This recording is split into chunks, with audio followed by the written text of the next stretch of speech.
আমরা আপনাদের বহু আকাঙ্ক্ষিত বহু প্রত্যাশিত বিশ্ববরণ্য আলেমে দ্বীন মাওলানা মুফতি আমির হামজাকে আসন গ্রহণ করার জন্য অনুরোধ করছি।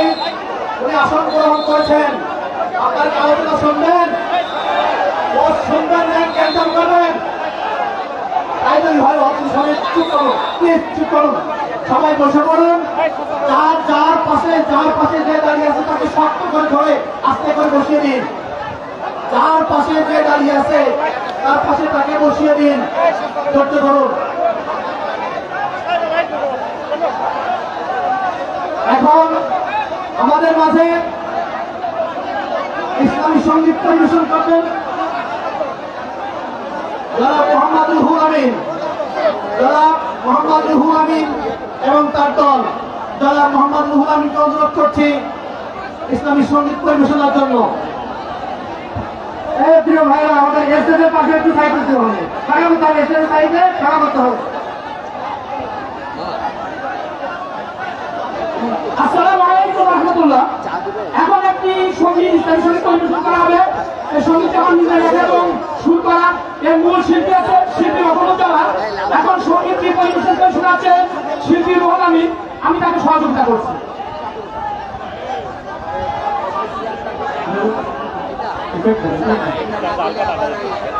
হ্যালো, আসসালামু আলাইকুম রাহমাতুল্লাহি ওয়া বারাকাতুহু। আমার আপন বলে নাই রে কিছু, আল্লাহ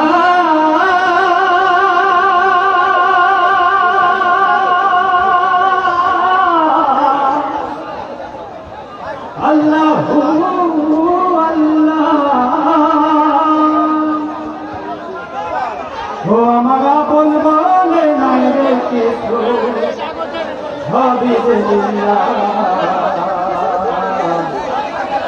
তোর ঘরে তাজাল্লিতে পড়ে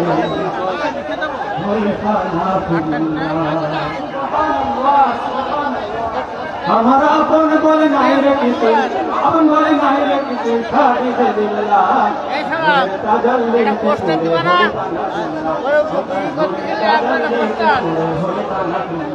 আমি মুখে বলি আল্লাহ, আমার অন্তরেতে আল্লাহ, আমি মুখে বলি আল্লাহ, আমার অন্তরেতে আল্লাহ। আল্লাহ আল্লাহ আল্লাহ আল্লাহ আল্লাহ, ও যত আল্লাহ আল্লাহ আল্লাহ আল্লাহ আল্লাহ।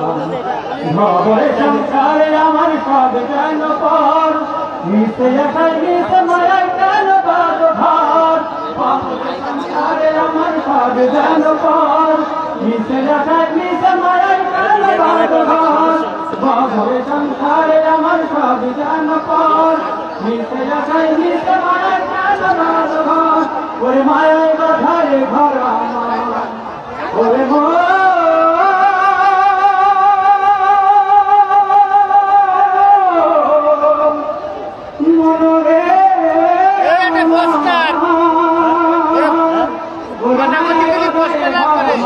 মায় বাধারে ঘর আমার তাহারে হিন্না, তার নূরের তাজাল্লিতে পড়ে হই পানা ভিন্না, ও তার নূরের তাজাল্লিতে পড়ে হই পানা ভিন্না। আমি মুখে বলি আল্লাহ, আমার অন্তরেতে আল্লাহ, আমি মুখে বলি আল্লাহ, আমার অন্তরেতে আল্লাহ। আল্লাহ আল্লাহ আল্লাহু আল্লাহ আল্লাহ, আল্লাহু আল্লাহ আল্লাহ, আল্লাহু আল্লাহ আল্লাহ। নাই কোনো ভয় ভুলে আসবে বাধার পাহাড় যত, কান্না ছাড়ার কারো কাছে হয় না মাথা নত। নাই কোনো ভয় আসলে আসবে বাধার পাহাড় যত, কান্না ছাড়া কারো কাছে হয় না মাথা নত। নাই কোনো ভয় আসলে আসবে বাধার পাহাড় যত, কান্না ছাড়া কারো কাছে হয় না মাথা নত। এ জীবন শুধু তারই রাখে, ওরে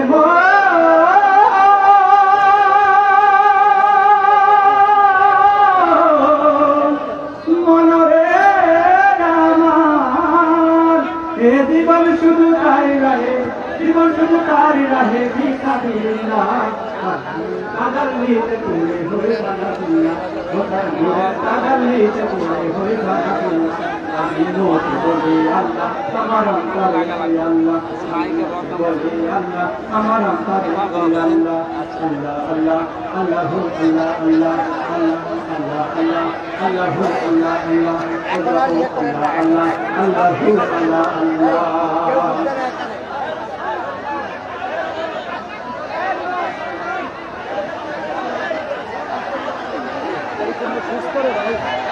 সংগ্রামী তাওহীদ যোদ্ধা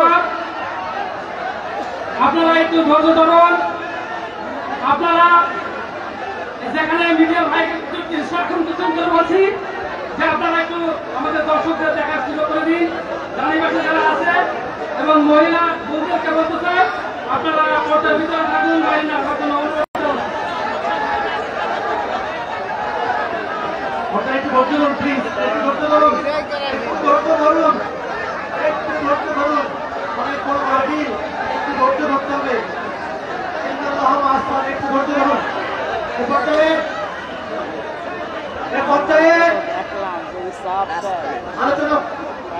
আলোচনা করবেন। এ পর্যায়ে আলোচনা করার জন্য আমি বিনীত অনুরোধ করছি এই জোয়ার, এই গণমানুষের বহুল প্রতীক্ষিত, বহুল প্রত্যাশিত, এলাকার মানুষের বহুল প্রত্যাশিত বাংলাদেশের স্বনামধন্য আলেম, বাংলাদেশের স্বনামধন্য আলেমে দ্বীন, বিশ্ববরেণ্য আলেমে দ্বীন, আপনাদের সকলের সুপরিচিত বক্তা জনাব মাওলানা মুফতি আমির হামজা, জনাব মাওলানা মুফতি আমির হামজাকে আলোচনা পেশ করার জন্য আমি বিনীত অনুরোধ করছি। সবাই ধৈর্য ধরুন please.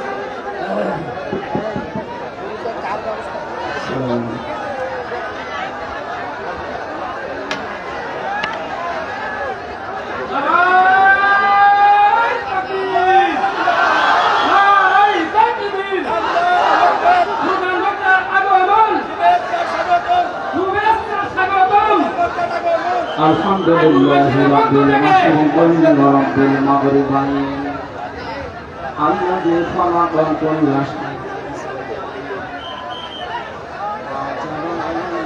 sana bil walidayn wa nashhadu an la ilaha illallah wahdahu la sharika lahu وأشهد أن محمدا عبده ورسوله سيد الكونين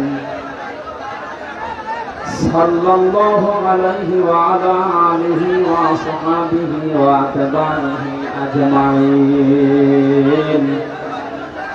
ليلا ونهارا في الطرفين فقد قال الله تعالى في كلامه المجيد وبرهانه التوحيد أعوذ بالله من الشيطان الرجيم بسم الله الرحمن الرحيم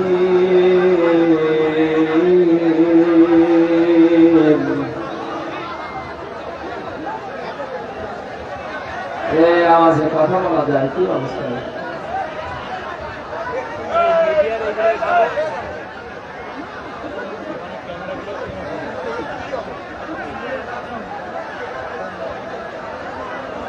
تبارك الذي بيده الملك وهو على كل شيء قدير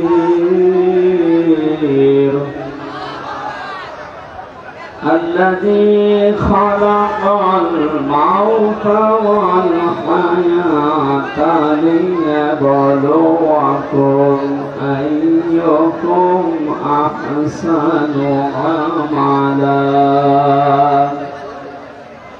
وهو العزيز الغفور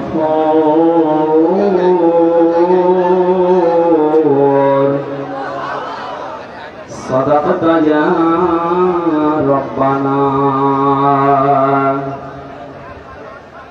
عن أبي هريرة رضي الله تعالى عنه قال قال النبي صلى الله عليه وسلم يقول سبعة يظلهم الله في ظله يوم لا ظل إلا ظله الإمام العادل إلى آخر الحديث متفق عليه.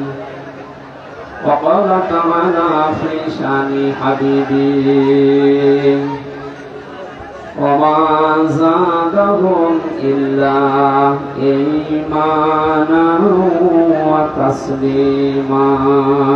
اللهم صل على مولانا محمد وعلى آل سيدنا مولانا। আমাদের প্রভু এক নবীর উম্মত জীবন বিধান ওই শিবানী ঘোড়া। তবে কেন এখন হে মুসলমান এক হও করি আহ্বান। আলহামদুলিল্লাহ, বাংলাদেশের ঐতিহ্যবাহী জেলা যশোর বাঘারপাড়া থানার অন্তর্গত রায়পুর এলাকাবাসী কর্তৃক আয়োজিত তাফসীরুল কোরআন মাহফিলের স্বনামধন্য সভাপতি, অত্র এলাকার সর্বজন শ্রদ্ধাভাজন ব্যক্তিত্ব, সাবেক প্রধান শিক্ষক, রায়পুর স্কুল অ্যান্ড কলেজ, মসিহুল আজম আতালাল্লাহু উমরাহু ওয়া বারাকাল্লাহু ফি হায়াতি, বলেন আমিন। মাহফিলের প্রধান অতিথি শাইখুল মাশায়েখ, সিনিয়র যুগ্ম সাধারণ সম্পাদক কেন্দ্রীয় কৃষক দল, সদস্য কেন্দ্রীয় নির্বাহী কমিটি বিএনপি, অত্র এলাকার কৃতি সন্তান ইঞ্জিনিয়ার টি.এস. আইয়ুব দামাত বারাকাতুহুল আলিয়া, এতক্ষণ যারা আলোচনা রেখেছেন হায়াতে তাজ্জেবা সিহাতে কুল্লিয়া কামনা করছে আলেমদের, বলেন আমিন। এই অনুষ্ঠানের প্রধান মেহমান শাইখুল মাশায়েখ, অত্র এলাকার কৃতি সন্তান, জেলা আমির যশোর শহর শাখা বাংলাদেশ জামাত ইসলামী, বিশিষ্ট ইসলামী চিন্তাবিদ অধ্যাপক গোলাম রসুল দামাত বারাকাতুহুল আলিয়া। মঞ্চে বসা আছেন আপনাদের এলাকার সন্তান, বিশিষ্ট শিক্ষাবিদ, বিশিষ্ট রাজনীতিবিদ, শ্রদ্ধাভাজন মাওলানা জনাব ডক্টর আব্দুল মান্নান আতালাল্লাহু উমরাহু ওয়া বারাকাল্লাহু ফি হায়াতি, বলেন আমিন।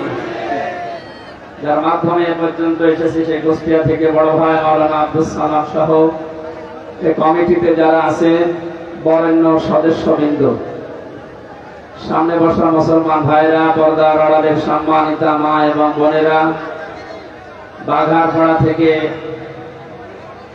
এ থানার সম্মানিত অফিসার ইনচার্জ সহ যারা প্রশাসন থেকে এসেছেন সবাইকে ধন্যবাদ, ওয়েলকাম জানাচ্ছি। দল মত জাতি বর্ণ ধর্ম নির্বিশেষে কোরআনের এই অনুষ্ঠানে যারা ইবাদত মনে করে আমরা এসেছি, ইবাদত যেভাবে করা লাগে আমাদের সে পরিবেশ এখনো হয়নি। আপনারা কথা যারা বলছেন কি আসছে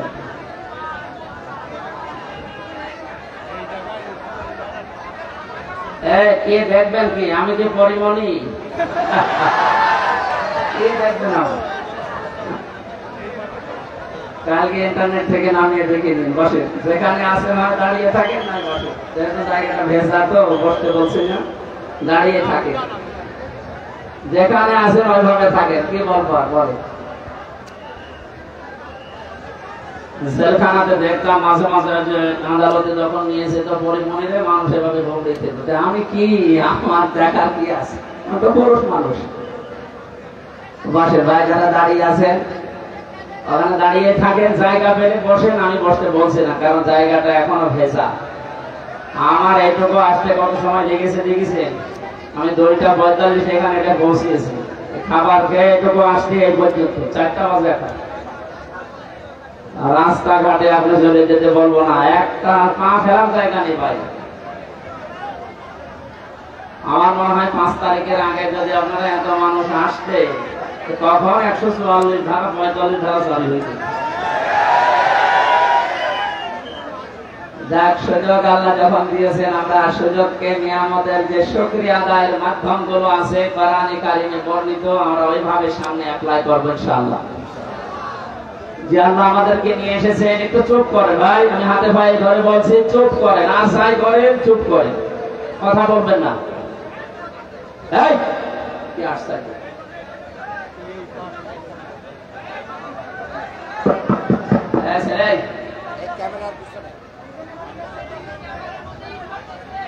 এতক্ষণ লাগে সমস্যা, এই লোকজনের ভিড়ের কারণে ক্যামেরার লোকটাই কথা বলতেছে।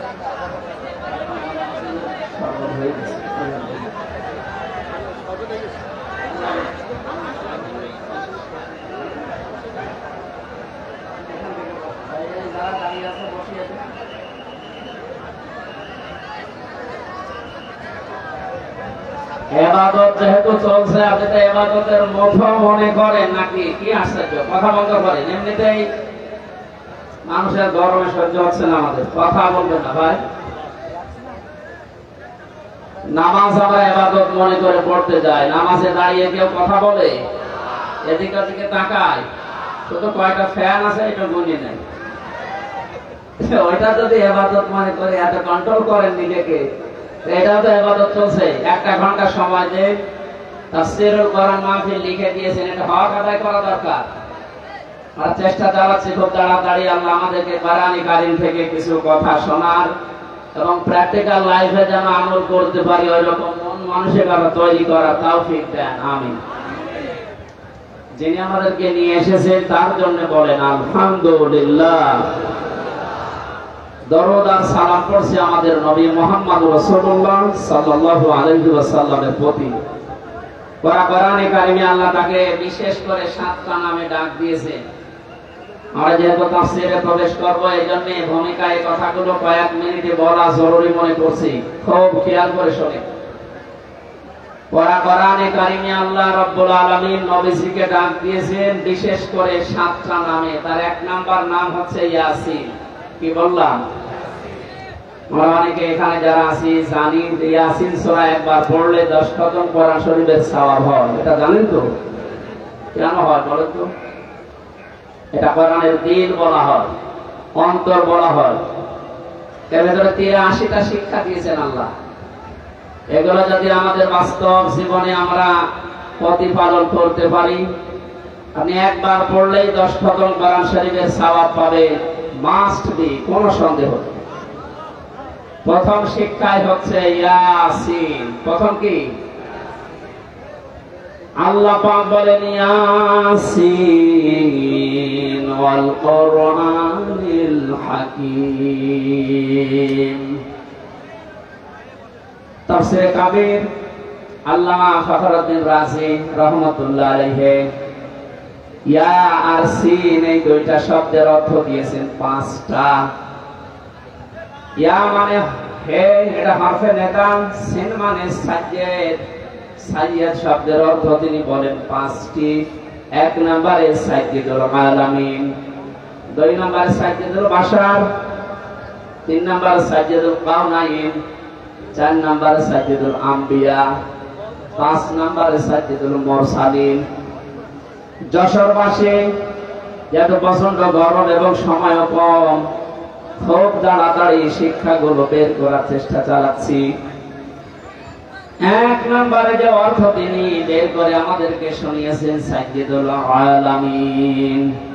শুধু আলম না, যত জগৎ আল্লাহ বানিয়েছেন, যেখানে আপনি বসবাস করেন সেখানে বিশ্ব নবী বাদ দিয়ে অন্য কাউকে আদর্শ মানা যাবে না। ইয়াসিন হে নেতা, এই শব্দটা আল্লাহর মুখ থেকে আল্লাহ নিজে বের করেছেন। আল্লাহর ঘোষণা দেওয়া নেতা এই পৃথিবীতে মাত্র একজন। কয়জন? আরো জোরে। বারবার বলছি কেন? কারণ এটা শুধু দুনিয়ার বিষয় না, এটা সম্পর্ক আখিরাতের সাথে। আল্লাহর ঘোষণা দেওয়া নেতা যদি একজন হয়, ইয়াসিন বলে আল্লাহ যাকে ডাক দিয়েছেন, কিন্তু আপনি শুধু এই বাংলাদেশে, ভারতে, পাকিস্তানে না, এই পৃথিবীতে এখন 228টার উপরে রাষ্ট্র আছে, স্বাধীন পরাধীন মিলে। যেখানে বাস করেন সেখানে আপনাকে মুহাম্মদ রাসূলুল্লাহকে নেতা মানা লাগবে। এমনকি আপনি যদি বলেন না এই জগতে আমি নেই, আমি আছি মঙ্গল গ্রহে, চাঁদের দেশে, যেখানেই থাকবেন ওখানে আপনার আদর্শ হওয়া লাগবে মুহাম্মদুর রাসূলুল্লাহ।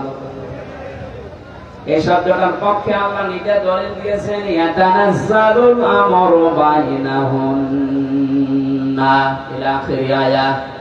সূরা তালাকের ভেতরে আল্লাহ জানিয়েছেন, প্রতিটি জগতে আমি আল্লাহর বিধিবিধান নাযিল হচ্ছে ওই সৃষ্টি দেখে দেখে। যেখানে আল্লাহর যে সৃষ্টি আছে ওখানে আল্লাহ ওই রকম বিধান নাযিল করছে। আপনি যদি মঙ্গল গ্রহে বাস করেন, ওখানে আপনার জন্য হয়তো আলাদা বিধান আল্লাহ নাযিল করেছে ওখানে যারা আছে, কিন্তু নেতা আদর্শ মানা লাগবে মুহাম্মদ রাসূলুল্লাহকে। এই শব্দের সাথে দ্বিমত আছে কারো? বলেন কেন বারবার বলছি বলেন তো? এটা যদি শুধু দুনিয়ার সাথে সম্পর্কিত হতো, কসম আল্লাহ আর আমি এই ময়দানে বলতাম না। এটা সম্পর্ক আখিরাতের সাথে, কারণ মরণের পরে আল্লাহ যখন বিচার ব্যবস্থা কায়েম করবেন, তার বিচারের ধাপগুলো হবে 3টা। তাফসীরে মুনীর মুফাসসির লিখেছেন, 1 নম্বরে মানুষকে আল্লাহ ডাক দেবে বিচারের ময়দানে একা একা। এখান থেকে একটা শিক্ষা পাওয়া যায়। বাংলাদেশে প্রায় 48,000-এর উপরে এখন দরবার আছে সরকারি জরিপে। কত? বিভিন্ন জায়গা থেকে একই কথা আসে যে কিয়ামতে আমার এই পীর সাহেব লক্ষ লক্ষ মানুষ নিয়ে কিয়ামতে উঠবে। এটা দাহা মিথ্যা কথা। কোরআনে কারিমের সূরা মারিয়াম 16 নম্বর পারার 10 নম্বর পৃষ্ঠার 15 নম্বর লাইনের 95 নম্বর আয়াত শেষ নাম্বার রুকুতে আছে। এটা তাফসীরে হাক্কানিতে পাবেন। রব্বুল আলামিন বলেন, ওয়া কুল্লুহুম আতিহি ইয়াউমাল কিয়ামাতি ফারদা। কিয়ামতে প্রতিটি মানুষকে আমার সামনে আমি আল্লাহ দাঁড় করাবো বিচারের জন্য, স্রেফ একা একা। কয়জন বলেন?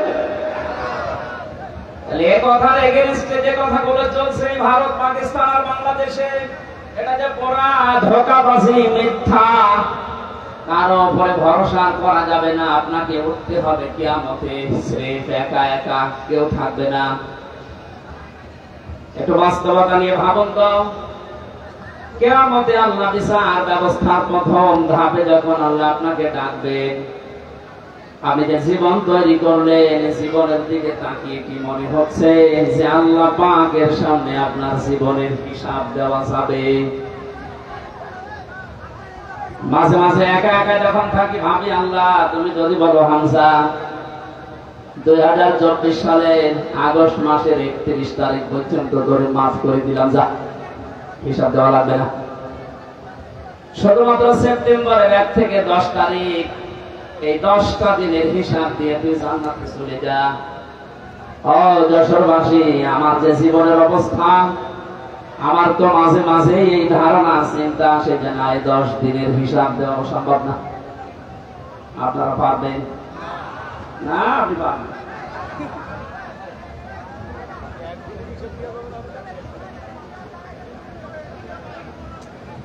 কিয়ামতের দ্বিতীয় ধাপ যেটা শুরু হবে, এবার আল্লাহ একা ডাকবে না।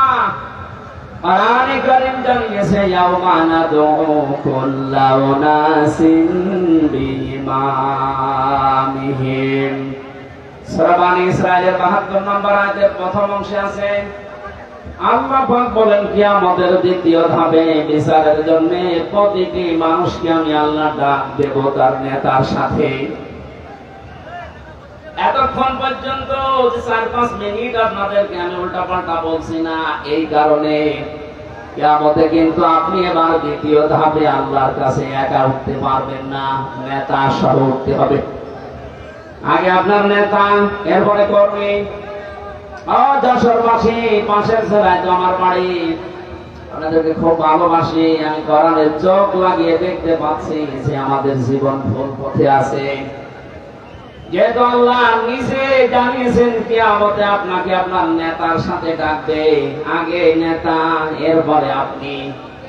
এবার নিজে ভেবে বলেন তো যে নেতার আদর্শ আপনি মানেন, যার পেছনে স্লোগান দেন, যাকে ভোট দেন, যার আদর্শ মানে আপনি খুশি, সেই লোকটা যদি আপনার সামনে কিয়ামতে থাকেন, আপনি তার পেছনে বলেন ওর যা চরিত্র, ওর যা আদর্শ, ওর যা চেহারা ছড়া, ওকে দেখে আল্লাহ মাফ করবে বলে মনে হয়? দেখলেন, এখন বলছে না, ধরা খাবে।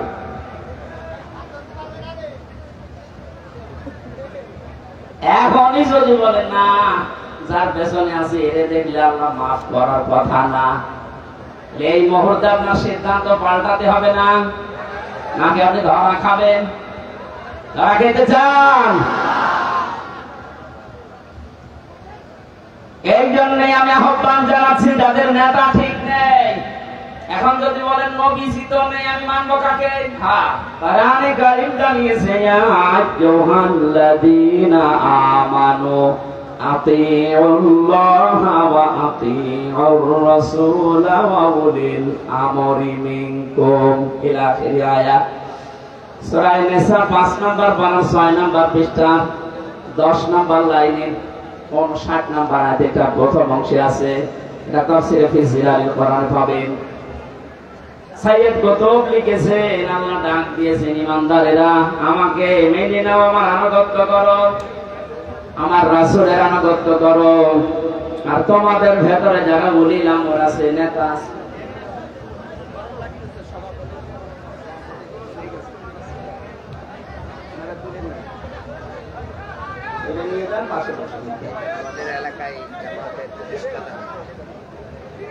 আজকের মাহফিলের সভাপতি না, সভাপতি অসুস্থ, উনি চলে যাচ্ছে, দোয়া চেয়েছে, আমরা দোয়া করছি ইনশাআল্লাহ।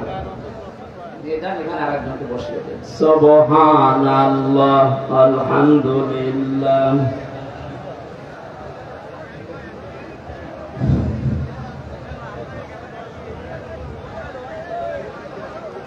সুবহানাল্লাহ, আলহামদুলিল্লাহ, লা ইলাহা ইল্লাল্লাহ, সুবহানাল্লাহ, আলহামদুলিল্লাহ, লা ইলাহা ইল্লাল্লাহ, লা ইলাহা ইল্লাল্লাহ, মুহাম্মাদুর রাসূলুল্লাহ। যশোরবাসী, আল্লাহ এবং রাসূলের আনুগত্য করা লাগবে, এখানে কোনো শর্ত দেওয়া যাবে না, প্রশ্ন করা যাবে না। এই জন্য আতিউল শব্দটা, এই ভাব, এই ক্রিয়া, এই ফেল, এটা আল্লাহ নিজের নামে রাসূলের নামে দিয়েছেন। কিয়ামত পর্যন্ত যেহেতু রাসূলুল্লাহ দুনিয়ায় থাকবে না, এই জন্য উলিল আমর কিয়ামত পর্যন্ত আসতেই থাকবে। আল্লাহ রাসূলের পরে যদি দুনিয়ায় কাউকে আপনি আদর্শ মানতে চান, নেতা মানতে চান, সামনে রাখতে চান, দেখতে হবে ওই লোকটা আল্লাহ রাসূলকে মেনে চলে কিনা। এটা যেহেতু নফল না, মুস্তাহাব না, সুন্নাত না, এটা ফরজ। নামাজ যেভাবে ফরজ মনে করে পড়ে, আদর্শ ঠিক করাটাও আমাদের জন্য এই মুহূর্তে ফরজ, কারণ এটার সাথে আমার আখিরাত জড়িত। কথা বলে ঠিক কিনা? যাদের ঠিক নেই, আশা করছে আপনি এখনই পাল্টিয়ে যাবেন। আল্লাহ রাসূলকে যে লোকটা মেনে চলে, তাকে আপনার মানা ফরজ। যে আল্লাহ রাসূলকে মানে না, তাকে মানা হারাম। এবার আপনার বিবেকের উপরে দিলাম। এই কথা শোনার পরে কারো যদি মনে হয় যে এটা তো রাজনীতি হয়ে গেল, হ্যাঁ এটাই রাজনীতি।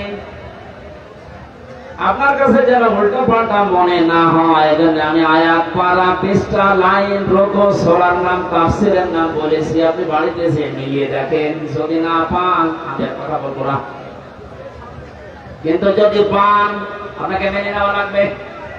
হ্যাঁ কথা বলেন। আপনি নিজে পড়াশোনা করবেন না কোরআন, হামজা এত পড়াশোনা করে বলবে, আপনি মানবেন না। কি হয়েছে কি হয়েছে বলেন। আহ্বান জানাচ্ছি আপনার সাথে, যেহেতু আখিরাত সম্পর্কিত, এজন্য আদর্শটা ইয়াসিন বলে আল্লাহ যাকে ডাক দিয়েছেন তাকে আপনি মেনে নেবেন বলে আমার বিশ্বাস। নয়তো আপনি এত কষ্ট করে লোক দেখানোর জন্য এসেছেন। আল্লাহ আমাদের মনের অবস্থান যেন পরিবর্তন করে দেন, বলেন আমিন। এখানে একটা হাদিস মনে পড়ছে, মানিত্তাবাল হুদা বিগাইরিল কুরআন আদাল্লাহুল্লাহ। তিরমিজি শরীফের হাদিস। বিশ্ব নবী জানিয়েছেন এই পৃথিবীতে কোরআনে কারীম যেখানে নেই, কোরআনের কর্মসূচি চলে না, এরকম কোন জায়গায় যদি কেউ ভালো হওয়ার নিয়তে চায়, আল্লাহ নিজে তাকে দায়িত্ব নিয়ে খারাপ বানিয়ে দেয়। যশোরবাসী শব্দের দিকে খেয়াল করেন, নবীজি দল্লা শব্দ দিতে পারতেন, দল্লা ইয়াদিল্লু, তাহলে বাংলা অর্থ আসতো আপনি নিজেই নিজেকে খারাপ বানিয়ে ফেলেছেন। শব্দটা যেহেতু আল্লাহ ইয়াদিল্লু বারে ফাল থেকে এসেছে, এজন্য বাংলা অর্থ দাঁড়িয়েছে আপনি হয়তো ভালো হওয়ার নিয়তে কোন জায়গায় গিয়েছিলেন, কোন দলে হোক, কোন দরবারে হোক, কোন আস্তানায় হোক, কোন দরগায় সেখানে বলেন আপনার নিয়ত ভালো ছিল যে আমি ভালো হব, কিন্তু কোরআনে কারীম যদি সেখানে না থাকে, কোরআনের নির্দেশনা কর্মসূচি যদি সেখানে না পাওয়া যায়, আল্লাহ নিজে দায়িত্ব নিচ্ছেন আপনাকে গোমরা বানিয়ে দেবে। কত বড় ভয়ঙ্কর শব্দ দিয়েছেন, আল্লাহ দায়িত্ব নিচ্ছে। আর এখানে ছোট বড় কম বেশি আমরা সবাই কথা বিশ্বাস করি, হেদায়েত দেওয়ার একচ্ছত্র মালিকানা হামজার বাবার। আরো বলেন জোরে, আল্লাহ ছাড়া হেদায়েত কেউ দিতে পারে? তিনি বলছেন আমি তোকে খারাপ বানাবো, যেখানে কোরআন নেই ওখানে যদি ভালো হওয়ার নিয়ে তো চাস।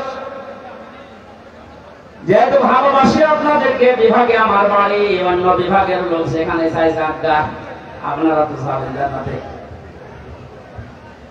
আজকে থেকে অন্তত সিদ্ধান্ত নিয়ে বাড়ি যান, কোরআন যেখানে নেই ওই দল যদি আমার বাবাও কায়েম করে আমি ওই দলে নেই। এর সাথে একমত আছেন কারা দেখে? আমাদের হাত তুলবেন না, হাত তুলে আবার উল্টিয়ে যাবেন। ঠিক আছে, হ্যাঁ বসেন বসেন।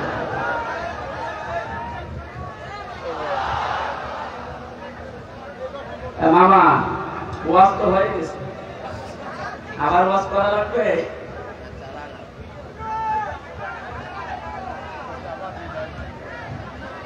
এখানে আমার মনে হয় মাথায় যাদের হালকা মগজ আছে, তার কাটা না, তারা বুঝে ফেলেছে কোরআন যেখানে নেই ওখানে আমি যাব না। তাহলে এই দেশে কোরআন বাদ দিয়ে কোন দল থাকার কথা বলেন? এটা শুধু আজকে সামিয়ানার নিচে হাত তুলে শেষ না, এটা কিন্তু আল্লাহকে দেখিয়েছেন। কোরআন যে দরবারে নেই ওই দরবারে আমি যাব না, কোরআন সেই দলে নেই ওই দলে আমি থাকবো না। এটা মেনে নিতে পারলে আজকের এই মাহফিল সাকসেস। যে অবস্থা আমরা দেখতে পাচ্ছি, কোরআনে কারীমের দিকে মানুষের ঝোঁক যেভাবে বেড়ে গেছে, ওয়ারাইতান নাসা ইয়াদখুলুনা ফি দীনিল্লাহি আফওয়াজা। আল্লাহ পাক বলেন, হে নবী, যখন আমার সাহায্য আসবে তখন আপনি বিজয় দেখতে পাবেন। আর বিজয়ের যতগুলো ধাপ আছে তার প্রথম ধাপ এটা, বিজয় আসলেই মানুষ দলে দলে পলে পলে আমার ইসলামে প্রবেশ করবে। আগস্টের 5 তারিখের পর থেকে আজকের এই সেপ্টেম্বরের 10, 1 মাস 6 দিনের ব্যবধানে বাস্তবতা আমি যেটা দেখতে পাচ্ছি, বিবিসি নিউজ পেয়েছি, ওই 5 তারিখের আগে এদেশে 100 জনের মাত্র 16 জন মানুষ চাইতো যে ইসলামে দেশে কায়েম হোক। অথচ 1 মাস 5-6 দিনের ব্যবধানে গতকালকে রিপোর্ট বেরিয়েছে এই দেশে এখন 100 জনের 34 থেকে 35 জন মানুষ চাচ্ছে দেশে ইসলাম কায়েম হোক। এই জরিপটা ভালো না খারাপ? কিছুদিন যেতে দেরি হবে। মুক্ত পরিবেশে ইসলাম প্রচার করার ব্যবস্থা করেন, মানুষকে আপনি একটু ছাড় দেওয়ার চেষ্টা চালান। মুসলমান তো দূরের কথা, বহু হিন্দু এই 1 মাস 6 দিনের ভেতরে আমি মুসলমান বানিয়েছি। তবে বলে আসার চেষ্টা আছে। আর যারা হালকা সালেম ছিল, আমার বাড়ি কুষ্টিয়ার হালসা, আমার বংশের 100 জনের 98 জন ছিল সালেম। আমি সালেম বলছি এই কারণে, কারণ ও দলে যারা ছিল সবই সালেম। কথা বলছে তাও সালেম না। 5 তারিখের 1:30 পর্যন্ত কেউ কল দেয়নি। বিকাল 5টার পরে আমার বংশের লোকজন বলছে, বাবাজি কি হয়েছে? বলছে আমরা এখন আর আওয়ামী লীগ নেই, আমরা এখন জামাত ইসলাম। কিসের জামাত? আপনাদেরকে এখনই নেওয়া হবে না, আরেকটু পরে। এখানে ছোটখাটো সালেম যারা আছে ওরা কিন্তু অনেকে ঘুরে গেছে। এখন দেখছে যে না, বহু চেষ্টা চালালাম, এই কয়দিনে হালে পানি নেয়নি। 5 তারিখের পর থেকে এই পর্যন্ত আমরা প্রায় 8-9টা ইস্যু দাঁড় করাতে দেখেছি, একটাও এদেশে টেকে নাই। আর প্রথম চেষ্টা চালিয়েছিল হিন্দুদেরকে দিয়ে, বলেছিল সংখ্যালঘু। খুশির সংবাদ, বাংলার জামাত ইসলামের কেন্দ্রীয় আমির ডাক্তার শফিকুর রহমান ঘোষণা দিয়েছে দেশে সংখ্যালঘু সংখ্যাগুরু বলে কিছু নেই। হিন্দুদের এখন ভ্রমণের ভেতরে এই সাহস। আজকে একটা রিপোর্ট দেখলাম, এক হিন্দু জানিয়েছে এদের যদি ইসলামের হাতে তুলে দেওয়া যায় আমরা সব চাইতে বেশি নিরাপদে থাকবো। ওটা নিয়ে যখন হাতে পারি নাইনি তখন চেষ্টা করছে, দেখি প্রধান বিচারপতিকে দিয়ে একটা চেষ্টা চালিয়েছে, পারে নাই। আমি পড়েছিলাম, এরপরে চালিয়েছে আনসার দিয়ে। কিসের আনসার? কোথায় ছিলেন আপনি এতদিন? আপনার দাবি কোথায় ছিলেন 15 বছর? বলেন। 42,000 আনসার নিয়োগ দিয়েছে এই কয়েক বছরে, তার 32,000 গোপালগঞ্জে। আমরা যে এখনো 63 টা ছিলাম লোক আছি, আমরা কি ঘাস কাটবো? পান্ডাপুরে তো শেষ থাকে। জিপিএ 5 পেয়ে আমাদের চাকরি হয় না, আমাদের 2.2। তার মানে বোঝা যাচ্ছে যে দুর্বিষতে আমরা ধরে ফেলেছি। আমার মনে হয় পুলিশ ছাড়া কিছুদিন যেভাবে দেশ চলেছে, পুলিশের মতো এত বড় বাহিনী ছাড়া যদি দেশ চলতে পারে, আনসার ছাড়া দেশ চলবে একা গুলি। কোনো দরকার নেই, বাহিনী বিলুপ্ত করে দেন।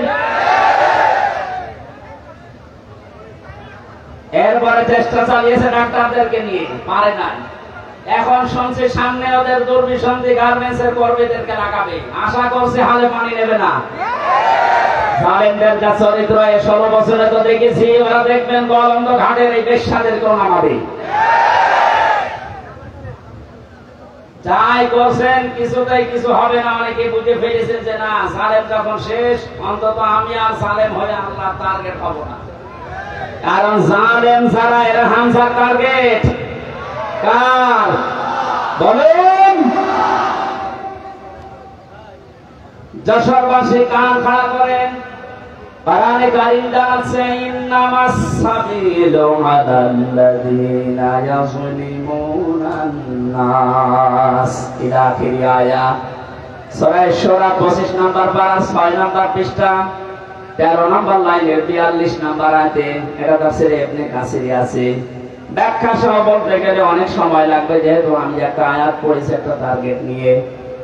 আল্লাহ রাব্বুল আলামিন জানিয়েছেন, আমি নিজে মামলা দায়ের করব, নিজে কেস দেব, নিজে অভিযোগ দায়ের করব তাদের বিরুদ্ধে যারা মানুষ হয়ে মানুষের উপরে জুলুম করেছে।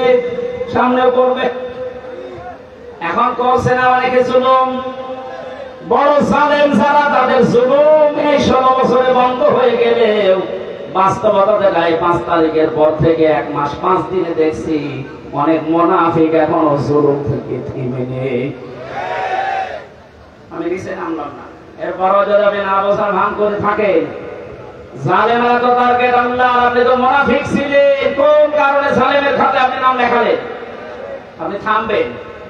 আশা করছি আমরা কারো উপরে জুলুম করব না, করতেও দেব না ইনশাআল্লাহ। কারণ জালেমরা আল্লাহর মামলার আসামি, জালেমরা মামলার আসামি হামজার। বলেন বলেন, জালেমদের বিরুদ্ধে মামলা দেবে কে? আমরা সবাই জানি বাদী যত কঠিন হয়, শক্ত হয়, বড় হয়, মামলা তত কঠিন হয়। আমি যে 3টা বছর জেলে ছিলাম, জীবনে আমার জেলে থাকা লাগতো না। মা বাদী যদি সলিমতি হতো, 2 থাপ্পড় দিয়ে বের হয়ে চলে আসতাম। তো বাদী তো এমন একজন, তো থাপ্পড় দেবো কি করে? কয়েকদিন আগে আমার মামলা সব ঢিসমিস হয়ে গেছে।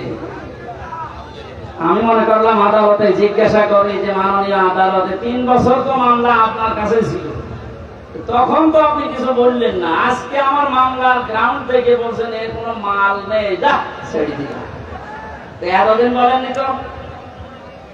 এই কথায় আমাকে শোনাতে যে হুজুর আমি করবো কি, আমার হাত বাঁধা ছিল। বলেন হাইকোর্টের একটা বিচারপতি যদি বলে আমার হাত বাঁধা, কিছু করার নেই, ও চেয়ারে না বসে ভ্যান চালানো ভালো না? কোথায় পৌঁছিয়েছিল এদেশের বিভিন্ন বিভাগগুলো? কত বড় দুর্নীতিগ্রস্ত হলে বাংলাদেশের জাতীয় মসজিদের ইমাম পালিয়ে যায়, পৃথিবীর ইতিহাস তৈরি করে গেল। মসজিদের ইমাম পর্যন্ত পালিয়েছে।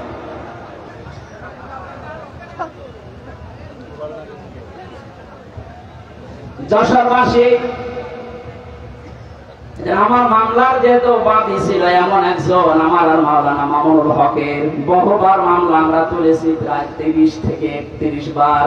সিএমএম কোর্ট, জজ কোর্ট, হাইকোর্ট, যতবারই মামলা তোলা হয় বলে না উপরের নির্দেশ। কার? উপরের নির্দেশ ছাড়া হবে না। জানি যে আমার দোষ নেই, তোমার হাত বাঁধা। মাননীয় আদালতে এই দিন বলছে আমার হাত বাঁধা নেই, হাত খোলা। বৈষম্য বিরোধী ছাত্র আন্দোলনে যারা জীবন দিয়েছে প্রায় 1700-র উপরে মারা গেছে, আর 2700-র উপরে এখন হাসপাতালে আছে। এদের যে 9টা দাবি ছিল, প্রথম দাবি এই সবার হাত আমরা খুলতে চাই। এক কথা বলুন, কারো হাত বাঁধা থাকবে না। এদেশে 1628 জন মানুষ আছে এই চেয়ারে, সব হাত বাঁধা ছিল, শুধু একটা হাত খোলা ছিল। যাই হোক, আপনার বলার দরকার নেই, আসলে নাম ধরা ঠিক না। এই একটা হাত খোলা ছিল, বাকি 1628 জন যারা আছে সব চেয়ারের হাত বাঁধা, এখন হাত খুলে গেছে। আমরা চাই সংস্কার যখন আরম্ভ হয়েছে বাংলাদেশে, খুব তাড়াতাড়ি যারা দায়িত্বে আছেন 1628 জন মানুষকে পাল্টিয়ে নতুন মানুষ এখানে নিয়ে আসে। কারণ এগুলো সব সাইলেন্টের দোষর। প্রশাসনের আজ আমার বাড়ির নিচতলায় একজন পুলিশ ভাড়া ছিল, ওদের 5 তারিখের পর থেকে কোথায় পালিয়েছে আল্লাহ জানে। লাইট দিয়ে দিতে পারছে না, ঘর যে তালা মারা, এই মারাই আছে। প্রশাসনের উপরে মানুষের আজ এই ক্ষোভে, রাগে, ঘৃণা মাত্র কয়েকটা কোলাঙ্গারের কারণে। এক কথা বলেন না কেন? বিশেষ করে SP Monirul, counter terrorism Asaduzzaman, DC Mannan, বাকিগুলোর নাম আমি ঘৃণা করি, ওদের নাম নেই না, কারণ ওগুলো মানুষ না, ওগুলো সালোয়ার চাইতেও খারাপ। তারপরও একবার করে বলছি, এই যে বেনজির, কিসের বেনজির? বেনজির, এর কোন নজির নেই দুনিয়ায়। এই সমস্ত হারামি, খারাপি, বদসাপ মানুষের কারণে আজ এই যে পেছনে পুলিশ দাঁড়িয়ে আছে, দেখলেই মানুষ ঘৃণা করছে। একটা সাধারণ মানুষের কি দোষ? যাদের কারণে এই বিভাগটা নষ্ট হয়েছে প্রত্যেককে বিচারের আওতায় আনা লাগবে।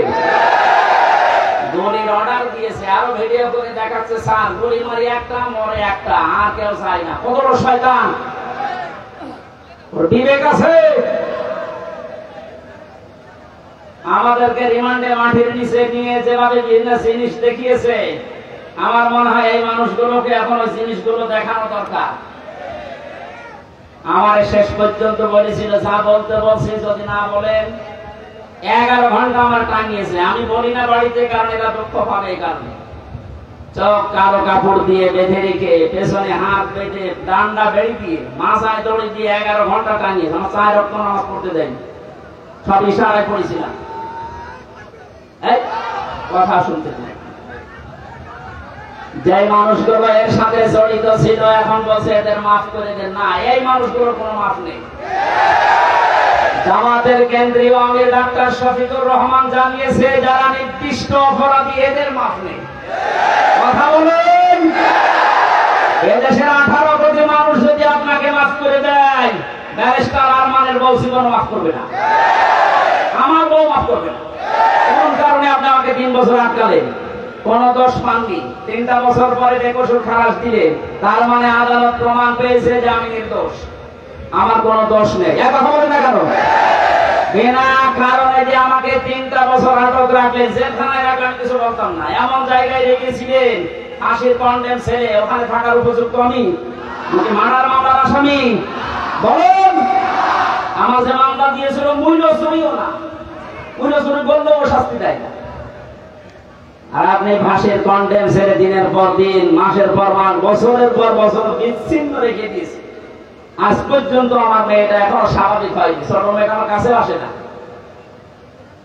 আপনি হামজার মামলার আসামি তো হয়েছেন, আপনি আল্লাহর মামলার আসামি।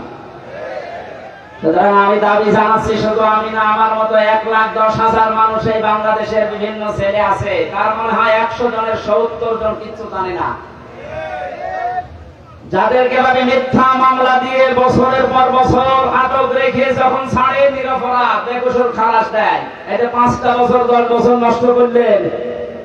যারা মামলার আয়ু থেকে উপর পর্যন্ত জড়িত প্রত্যেককে এভাবে 3 বছর 5 বছর জেলে থাকা লাগবে। আর আইনা ঘরের সাথে যারা জড়িত, ব্যারিস্টার আরমান, আমান আজমি ভাই সহ যত মানুষকে আপনি রেখেছিলেন, এদের মতো আপনাকেও এরকম 8 বছর 9 বছর আয়না ঘরে রাখা লাগবে। এখন বাইরে যে বলে আমি কি করেছি যে আমি থাকতে পারলাম না, কি করেছে টের পাচ্ছেন না? এদিকে আসেন, আসেন, এদিকে আসেন, আপনাকে টের পাচ্ছে। মানুষ, একটা জীবিত মানুষকে কবর ছেলের ভেতরে 8টা বছর। আমার সাথে মুফতি ফখরুল ইসলাম ছিল, একটা এত বড় আলেমকে ওরা এই হাত পায়ের ভেতর দিয়ে দিয়ে সামনে রডের সাথে দিয়ে তালা লাগিয়ে দিয়েছে। 1.5 মিনিট সময় দিত টয়লেটে। পৃথিবীতে এত কষ্ট দেওয়া যায় মাটির নিচে, না দেখলে আমারও বিশ্বাস হতো না। এই সমস্ত কাজ করতে, এরপর আপনার মনের ভেতরে একটু আফসোস আসে না? আবার মুখ খুলে বলে, আপা ঘাবড়াবেন না, আমরা ভয় পেয়ে যায়, নরম হয়ে যায়। ওরে নরম বানানো দরকার। সংস্কার যখন আরম্ভ হয়েছে, আশা করছি খুব তাড়াতাড়ি জালেমদের দোসর ছাড়া সব এগুলো আল্লাহর মামলার আসামি। কার মামলার আসামি? যারা আল্লাহর মামলার আসামি হয়ে গেছে, এরা আল্লাহর জান্নাতে যাবে, বিশ্বাস হয়? এগুলো সব জাহান্নামী মানুষ। সুতরাং এই জাহান্নামী মানুষকে আমরা বাংলাদেশে দেখতে চাই না। কথা বলুন। জান্নাতে যেতে চাইলে এখনো দরজা খোলা আছে, তওবা করে ফিরে আসেন। আশা করছি কথার ইঙ্গিত বুঝেছেন। এখন মানা না মানা আপনার ব্যাপার। কপাল যদি ভালো থাকে ওমরের মতো ফিরে আসবে, আর যদি কপাল আবু সাহেবের মতো হয়, আমি হামজা না, এখানে নবী এসে ওয়াজ করলে আপনার কাজ হবে। আমরা কোরআনে কারীম থেকে সূরা মুলকের 2টা মাত্র আয়াত পড়েছি, তাফসীর আকারে কথা বলছি। আর কত সময় থাকা যাবে নাকি? আসরের নামাজ শেষ হয়েছে, তো জোহর আসর পড়ে এসেছি। ঠিক আছে, জবান খুলে কোরআনের আয়াতটা আগে পড়েন। আউযু বিল্লাহি মিনাশ শাইতানির রাজীম। বিসমিল্লাহির রহমানির রহিম। তাবারাকাল্লাযী বিয়াদিহিল মুলকু ওয়া হুয়া আলা কুল্লি শাইইন কাদির। সূরা মুলক। কোন সূরা? মুলক মানে রাজত্ব। মুলক মানে কি? এই আয়াতটা, এই সূরাটা আল্লাহ নাযিল করে 30টা বিষয়ের ভেতরে দিয়েছেন। মানুষদেরকে জানাতে চেয়েছেন রাজত্বের আসল মালিক আমি আল্লাহ। মাঝে মাঝে কাউকে চেয়ারে বসাই পরীক্ষা করার জন্য। তাহলে রাজত্বের মালিক কে বলে তো? আল্লাহুম্মা মালিকাল মুলকি তুতিল মুলকা মান তাশা ওয়া তানজিউল মুলকা মিম্মান তাশা ইলা আখিরি আয়াত। রব্বুল আলামিন বলেন পৃথিবীর মানুষকে আপনি জানিয়ে দেন রাজত্বের মালিক আমি আল্লাহ। যাকে ইচ্ছা এটা দান করি, যাকে ইচ্ছা ওখান থেকে নামিয়ে দেই। তাহলে এই বিশ্বাস যারা করে যে রাজত্বের আসল মালিক আল্লাহ, এখানে বসলে কোনদিন তার ভেতর আর অহংকার আসবে না।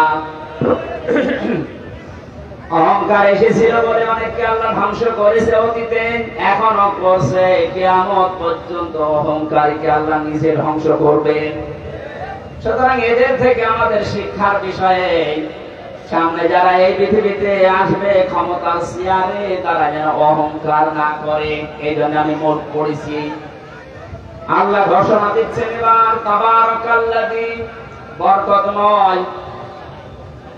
সমস্ত আয়াত থেকে অক্ষমতা, দুর্বলতা, সমস্ত দোষ ত্রুটি থেকে মুক্ত ওই আল্লাহ।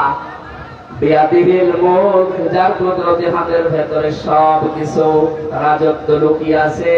ওয়া আলা কুল্লি শাইইন কাদির। আল্লাহ পাক বলেন পৃথিবীর সব কিছুর উপরে একচ্ছত্র ক্ষমতা চলে আমি আল্লাহর। জোরে বলেন সুবহানাল্লাহ। এই আয়াতটা যাদের ভেতরে যত বেশি দৃঢ়ভাবে বিশ্বাসযোগ্য মনে হয়েছে, তাদের জীবন দেখবেন তত বিনম্র, নম্র এবং ছোট। এভাবে নিজের জীবনকে তারা চালাতে চায়। যারা বিশ্বাস করে যে না, সব কিছুর উপরে একজন ক্ষমতা চালাচ্ছে, এ মানুষটা জীবনেও কোনদিন অহংকারী, তাকাব্বুরি নিজের ভেতর থেকে প্রকাশ করতে পারবে না। বিশালত্বের হঠাৎ তিনি আলোচনার ধরন পাল্টিয়ে ফেললেন। আল্লাযী খালাকাল মাউতা ওয়াল হায়াতা লিয়াবলুয়াকুম আইয়ুকুম আহসানু আমালা। আমি এই যে তাবারাকার ব্যাখ্যায় হাজার হাজার শব্দ ইবনে কাসিরের ফি সিলালিল কোরআনে পেয়েছি। আল্লাহর বড়ত্বের কথা, মহত্বের কথা, বিশালত্বের কথা তিনি সেখানে বর্ণনা দিয়েছেন। এগুলো আমি আবার দিয়ে কেন এই আয়াতে আসলাম? আল্লাহ জানিয়েছেন আমার আয়াতের ধরন পাল্টানোর, আলোচনার ধরন পাল্টানোর উদ্দেশ্য এই, আমি মানুষকে এখন একটা গুরুত্বপূর্ণ বিষয় আরো জানাতে চাচ্ছি। তিনি সে আল্লাহ যিনি তার বান্দাদের হায়াত আর মওত এই দুইটা তৈরি করার পরে দুনিয়ায় পাঠিয়ে দিলেন। তিনি দেখতে চান তোমাদের ভেতরে কে ভালো কাজ করে তার কাছে যেতে পারে। এবার আসেন আয়াত থেকে আমরা শিক্ষা নেই। আল্লাযী খালাকাল মাউতা, আল্লাহ আগে দিয়েছেন যে আমি আগে মাউত বানিয়েছি। ও পৃথিবীর মানুষেরা, এই আয়াতটা আমাদেরকে ডাক দিয়ে এটাই বোঝাতে চায়, শিক্ষা দিতে চায়। পৃথিবীবাসী যত উপরে ওঠো না কেন, এই চিন্তা করবা যে মরা লাগবে। যশোরবাসী এই চিন্তা যদি মানুষের ভেতর খুব বেশি আসে, ওর অন্তর পরিচ্ছন্ন হয়। পৃথিবীতে পাপ কাজ কম করার জন্য, অন্যায় ছেড়ে দেওয়ার জন্য মরণের কথা স্মরণ করা খুব কার্যকর। নবীজি জানিয়েছেন অন্তর যদি কেউ পরিষ্কার করতে চায়, দুইটা বিষয় তাকে দিলাম। এক নম্বরে বেশি বেশি মওতকে স্মরণ করবা, জীবন পরিচ্ছন্ন হবে। দুই নম্বরে আল্লাহর কালাম নিয়ে চিন্তা ভাবনা করবা, পড়বা। জোরে বলেন আমিন। এটা আমাদের জীবন পরিচ্ছন্ন করার জন্য একটা সামনে রাখা দরকার যে আমি যত উপরে উঠি না কেন, যত কিছুর সম্পদের মালিক হই না কেন, আমাকে মরা লাগবে। কি করা লাগবে? আরো জোরে বলেন। দুই নম্বর শব্দ হায়াতা, আমি হায়াত বানিয়েছি। তাফসীরে মুফাসসির বলেন হায়াত প্রধানত 5 প্রকার হয়। এক নম্বরের হায়াতের নাম আমরা যেটা পার করে ফেলেছি আলমে আরওয়াহ, রূহের জগতের যে হায়াত ছিল ওটা শেষ হয়ে গেছে আমাদের। দ্বিতীয় নম্বরে আমরা এসেছিলাম আলমে পুতুন, মায়ের পেটের হায়াতের ভেতরে 10 মাস 10 দিন ছিলাম। এবার 3 নাম্বার যেটা এখন আছে আলমে দুনিয়া, এখানে নির্ধারিত সময় একটা আছে আমাদের জন্য। এরপরে আরেকটা শুরু হবে আলমে বারসাখ, কলবে কবরের জগৎ। নির্ধারিত সময় ওখানে থাকবে। 5ম নম্বর যেটা শুরু হবে আর কোনোদিন শেষ হবে না, আলমে আখিরাত। আগের 2টা শেষ করে ফেলেছি, সামনে 2টা বাকি আছে, মাঝখানেরটা আছে। তার মানে বোঝা যাচ্ছে আগে যেহেতু 2টা শেষ হয়ে গেছে, সামনে 2টা আছে, মাঝখানে এটা মাস্ট বি একদিন না একদিন শেষ হবে। কথা বলে না কেন? এজন্য আমাদের উচিত এই হায়াতের জীবন থেকে মূল শিক্ষা এটা, যেহেতু আল্লাহ ছোট্ট হায়াত দিয়ে একটা বিষয় আমাদের কাছে নিতে চান, লিয়াবলুয়াকুম আইয়ুকুম আহসানু আমালা। আমি আল্লাহ দেখতে চাই তোমাদেরকে পরীক্ষা করে দুনিয়ার জীবন থেকে কে ভালো কাজ করে আমার কাছে আসতে পারো। আল্লাহ কিন্তু আকসারু আমালা দেননি যে আমি বেশি বেশি কাজ চাই, না, আহসানু আমালা, আমি ভালো কাজ চাই। এই 16 বছরে যতগুলো কাজ আমরা আঞ্জাম দিতে দেখেছি, বাস্তবতায় অধিকাংশ কাজগুলো দেখেছি বেশি বেশি, কিন্তু কাজ ভালো হয়নি। বাস্তব প্রমাণ। কুষ্টিয়ান মেডিকেল কলেজ এত টাকা পয়সা খরচ করে এত বিশাল এরিয়া নিয়ে বানিয়েছে, কাজটা বেশি আমরা দেখতে পেয়েছি, কিন্তু কাজটা ভালো হয়নি। বানানোর আগেই ধসে পড়ে গেছে। বলেন নাউজুবিল্লাহ। শুধু কুষ্টিয়ান মেডিকেল কলেজ না, বাংলার এই জমিনে যত বড় বড় প্রকল্পগুলো, যত বড় বড় কাজগুলো আমরা দেখতে পেয়েছি, কোরআনের আয়াত অনুযায়ী কাজ হয়েছে বেশি, কিন্তু কাজ ভালো হয়নি। আল্লাহ বলেন আমি বেশি কাজ চাই না, আমি ভালো কাজ চাই। কি কাজ? বলেন বলেন। এখান থেকে একটা শিক্ষা পেয়েছি তাফসীরে, এটা আমি পেয়েছি ফিসিরাল কোরআনে। আল্লামা মামুনুল হক আমার পাশের রুমে ছিল 3টা বছর, ওনাকে নিয়ে শব্দগুলো আমি বারবার জিজ্ঞাসা করেছিলাম। আল্লাহ ভালো কাজ চান, কাজ দিয়ে কি করবে? এত আমরা এখানে সবাই জানি আমাদের যে ধাপগুলো আছে, মরণের পরে মরণ আছে, কবর আছে, হাসর আছে, মিজান আছে। কি আছে? মিজান। বলেন বলেন। মিজানের যে পাল্লার কথা আমরা জানি সবাই, কিয়ামতে আল্লাহ আমাদেরকে মাপ দেবেন মিজানের পাল্লায়। আমাদেরকে যে মাপ দেবেন কিসের পাল্লায়? আরো জোরে বলেন। মিজান মানে দাড়ি পাল্লা, অনেকে মনে করে না। মিজান মানে মানদণ্ড, ন্যায় বিচারের মানদণ্ড। হাইকোর্টের সামনে দেখবেন একটা দাড়ি পাল্লা টাঙানো আছে, দেখেন কোনদিন? ওটা একদিকে মনে হয় ঝুলিয়ে থাকে, 2 দিকে সমান। বাংলার 18 কোটি মানুষদেরকে দেশের সরকার বোঝাতে চায়, ইউনিয়ন থেকে শুরু করে জজ কোর্ট পর্যন্ত যদি ন্যায় বিচার নাও পাও, এখানে আসলে যে দাড়ি পাল্লা দেখতে পাচ্ছ, এখানে ন্যায় বিচার করা হবে। যদিও এটা আমরা দেখিনি। কথা বলেন না কেন? মিজান মানে দাড়ি পাল্লা না, আমি কোনো জায়গায় অভিধানে পাইনি। মিজান মানে মানদণ্ড। মিজান মানে কি? এবার আসেন মূল শিক্ষাটায়। পৃথিবীতে যত বিষয় আছে, প্রতিটি বিষয় যদি কেউ পরিমাপ করতে চায়, প্রতিটি বিষয় মাপ দেওয়ার জন্য আলাদা আলাদা যন্ত্র আছে। এই স্টেজ যদি আপনাকে বলি সালাম ভাই এটা মেপে দেন, এটাকে দাড়ি পাল্লায় তুলে দেবেন। কথা বলে না কেন? এটা মাপার জন্য ফিতা আছে, গজ আছে। এই কথা বলেন। এটা মাপার জন্য গজ, ফিতার প্রয়োজন। ওনাকে যদি বলি এই যে পানিটা মেপে দেন, ফিতা দিয়ে মাপবেন। কি দিয়ে? সিসি দিয়ে, লিটার দিয়ে। যদি বলি সাইল মেপে দেন, উনি সাইল কি গজ দিয়ে মাপবে। কি দিয়ে? কেজি দিয়ে, স্ট্যান্ড দিয়ে। পৃথিবীর প্রতিটা জিনিস যেহেতু মাপ দেওয়ার জন্য আলাদা আলাদা যন্ত্র আছে, কিয়ামতে যেটা আল্লাহ নিজে মাপ দেবেন তার নাম আমল। কি মাপবে? আরো জোরে বলেন বলেন। আমলের বাংলা হচ্ছে কাজ। আমল মানে আল্লাহ কাজ মাপ দেবেন। কোন পাগলও এখানে বিশ্বাস করবে যে দাড়ি পাল্লার এক পাল্লায় 5 কেজি কাঁচ তুলে দিলাম? কাঁচ মানুষ দাড়ি পাল্লা দিয়ে মাপে কি দিয়ে? দুনিয়ার প্রতিটি জিনিস যেভাবে মাপ করার জন্য আলাদা আলাদা যন্ত্র আছে, কাজ বা আমল এটা মাপ দেওয়ার জন্য আলাদা যন্ত্র আছে। কাজ মানুষ দাড়ি পাল্লা দিয়ে মাপে না, কাজ মানুষ লিটার দিয়ে, সিসি দিয়ে, গজ দিয়ে, ফিতা দিয়ে মাপে না। কাজ মাপে গুরুত্ব দিয়ে। কি দিয়ে? গুরুত্বের ভিত্তিতে কাজ মাপা হয়। এখানে গুরুত্বপূর্ণ জিনিস কি? এই খুঁটি আর সামিয়া, এই দুইটা আসল জিনিস। এই দুইটা থাকলে মানুষ বলবে এটা মঞ্চ বা স্টেজ। কথা বলে ঠিক কিনা? হ্যাঁ, গুরুত্বহীন জিনিসও আছে। এই যে মাইক, এই যে ক্যামেরা গুলো, এখানে যেগুলো আছে পড়ে, এই পানির বোতল, বাকি এই চেয়ার, এগুলো যদি নাও থাকে তাও এটা মঞ্চ হবে। পৃথিবীতে আল্লাহ ভালো কাজ চেয়েছেন, বেশি কাজ না। গুরুত্বপূর্ণ কাজগুলো যদি আপনার জীবনে না থাকে, গুরুত্বহীন কাজ দিয়ে যদি দুনিয়ার জীবন আপনি ভরপুর করে ফেলেন, কিয়ামতে আল্লাহ যখন মাপবেন গুরুত্বপূর্ণ জিনিস পাবে না, গুরুত্বহীন জিনিস দিয়ে ভরে যাবে। আপনার জীবনের এই মাপ হবে শূন্য বা জিরো।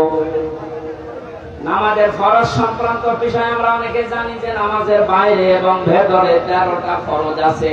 কয়টা?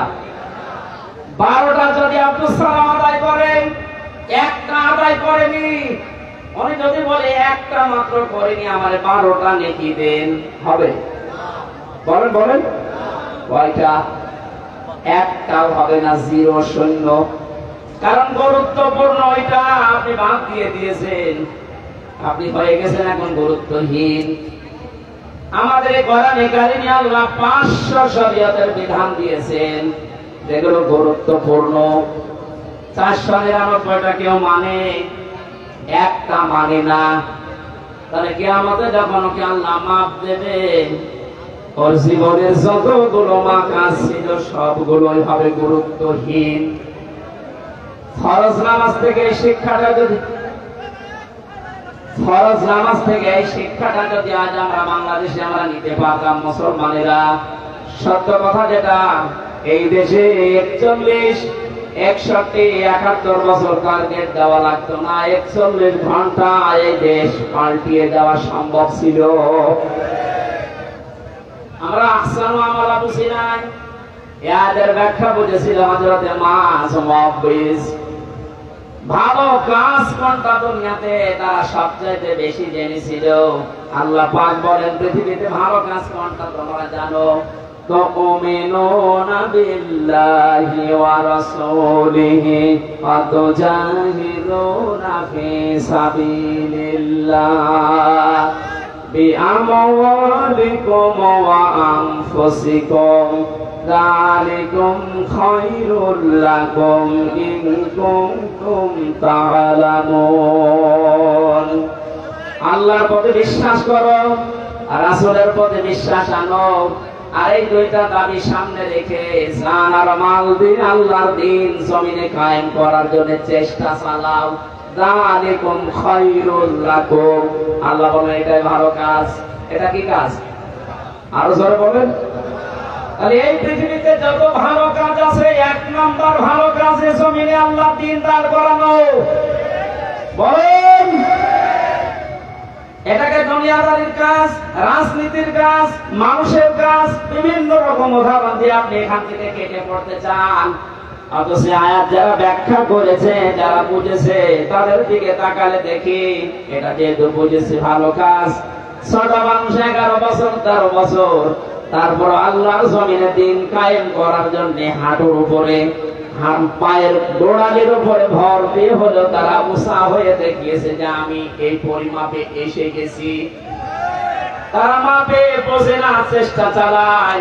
আর আমাদের মাপে বোঝা সব শেষ হয়ে যাচ্ছে, আমরা আরো ছোট হতে চাই। কথা বলেন ঠিক কিনা? আমার আল্লাহ আমাদের সবাইকে যেন সাহাবায়ে কেরামের মতো আয়াত থেকে ভালো কাজ কোনটা এটা বুঝে দুনিয়ায় মেনে নেওয়ার তৌফিক দান। বলেন আমিন।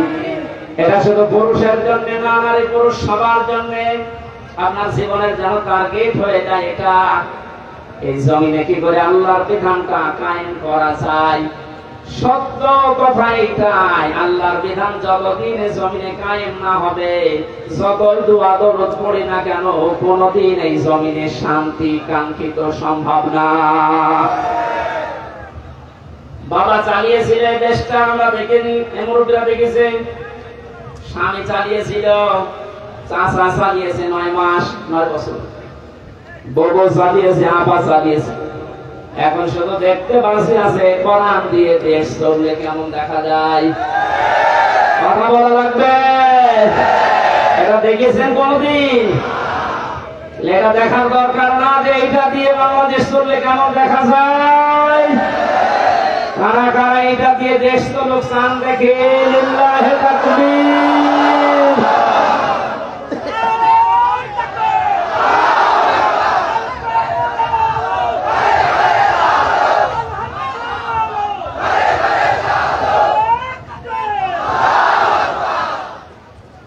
এরা যদি কেউ উল্টা পাল্টা ধারণা করেন, রাজনীতি মনে করেন, দুনিয়ার কাজ মনে করেন, এই আয়াত কেটে বাদ দিয়ে দেবেন। এরপরে শব্দ কি? ওয়াহুয়াল আসিসুল গফুর।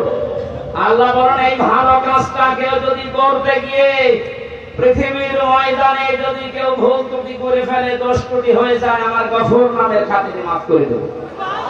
আর যদি কেউ চালাকি করে এই কাজের সাথে, কেউ যদি মানুষকে নিজে চালাক মনে করে, না এর ভেতরে আমি নেই, এ দুনিয়ার কাজে রাজনীতি, আমি কিন্তু তার জন্য আজিজ হব, আমি পরাক্রমশালী, যদি ধরি ওরে আর ছাড়বো না।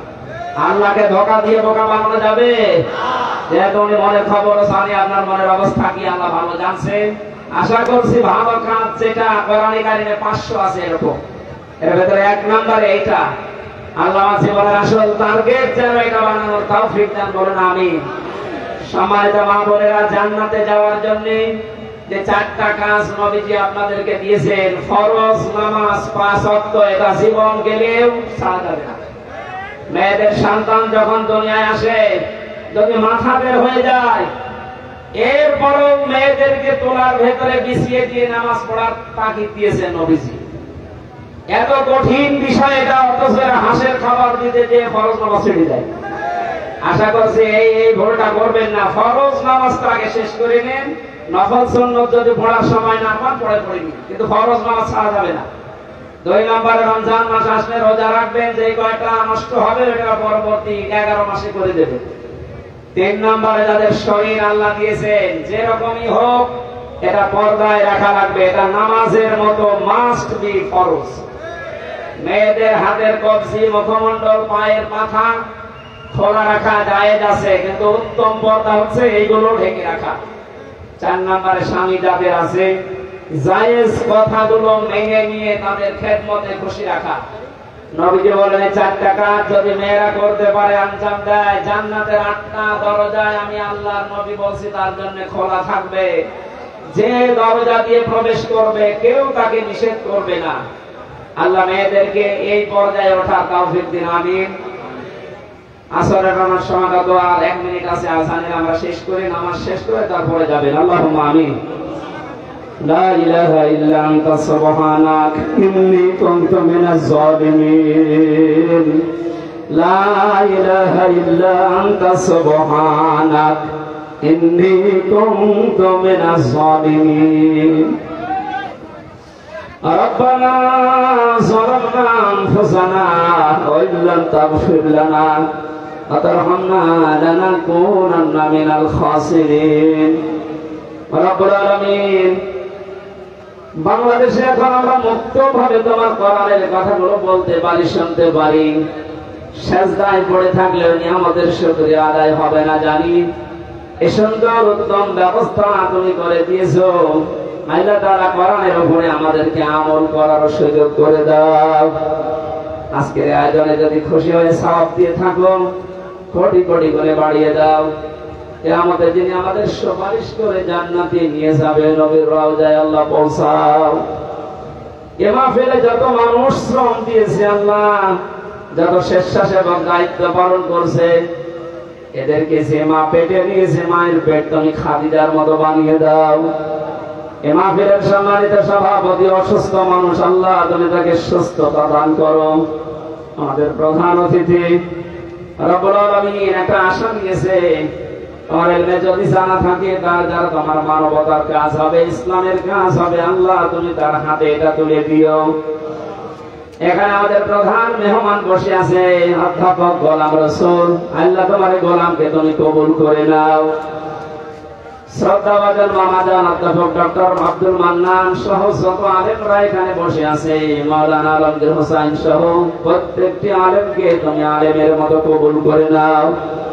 মা বোনেরা পর্দার আলে আছে, খাদিজার মতো আয়েশার মতো তাদের বানিয়ে দাও। এদের পেটে নেককার সন্তান তুমি দান করো রব্বুল আলামিন। অনেকে আমরা অসুস্থ আছি, শেফায়ে কামেলা আজেরা নসিব করো। যত মানুষ এই মাহফিলের জন্য বিশ্বের বিভিন্ন দেশ থেকে যারা টাকা পয়সা পাঠিয়েছে, আল্লাহ এদের হালাল রুজিতে বরকত দাও, এদের শরীরগুলো সুস্থ রাখো। আবার মায়ের কাছে বাবার কাছে ফিরে আসার তৌফিক তাদেরকে দান করো আল্লাহ।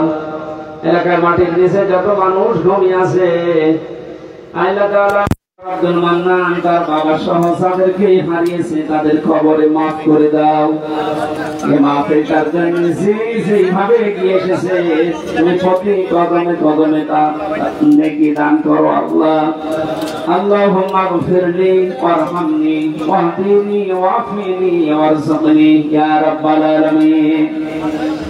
আল্লাহ 32 বছর বয়স আমার, বড় আশা তোমার কাছে, আমি এখন মজলুম অসুস্থ সফরে আছি, মুসাফিরের দোয়া কবুল হয়।